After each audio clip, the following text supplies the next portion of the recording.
Welcome to ஜோலா kitchen. இன்றைக்கி கார்த்திகை தீபத்துக்கு பொரி கிளறுவோம் வாங்க. 1/2 கிலோ பொரி வாங்கியிருக்கேன்.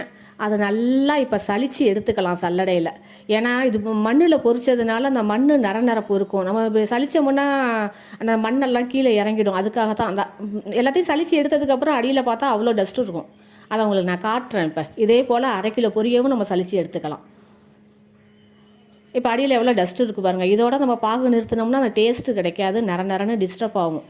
இப்போ பொரி ரெடி பண்ணியாச்சு. அடுத்தது 100 எள்ளு எடுத்திருக்கேன். 100 எள்ளை நல்லா பொரிய விட்டு பொரியில் கொட்டிக்கிட்டு நல்லா எல்லா இடத்துலையும் எள்ளு படுறது போல் கிளறி விட்டுக்கலாம். அடுத்தது நான் 150 பொட்டுக்கடலை எடுத்திருக்கேன். அந்த பொட்டுக்கடலையும் அதோட சேர்த்து நல்லா கிளறி விட்டுக்கலாம்.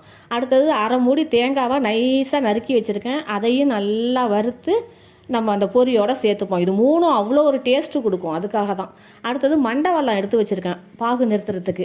அதில் ஒரு 5-6 ஏலக்காவை ஒரு ஜீனியில் கொஞ்சோண்டு ஏலக்காய் 5-6 ஏலக்காவை போட்டு பொடிச்சு நான் அதில் போட்டிருக்கேன். இப்போ 1/2 டம்ளர் தண்ணி ஊற்றி இதை பாகு நிறுத்திக்கலாம். சூப்பராக இருக்கும். கார்த்திகை பொரிக்கு மண்டை வெல்லம் தான் யூஸ் பண்ணணும். அச்சு வெல்லம் செட் ஆகாது இதுக்கு. அதனால் அச்சு வெல்லத்தை யாரும் யூஸ் பண்ணாதீங்க. மண்டை வெல்லம் தான் அதிரசம் பொரி கிளறெல்லாம் அதுதான் செட் ஆகும். இப்போ பொரியில் சேர்த்துப்போம். பாகு ரெடி ஆகிட்டு பொரியில் சேர்த்து எல்லா இடத்துலையும் ஒன்று சேர்றது போல் எல்லாத்தையும் கிளறி விட்டுப்போம். சீக்கிரமாகவே கிளறணும், இல்லைன்னா கட்டி பிடிச்சிரும்.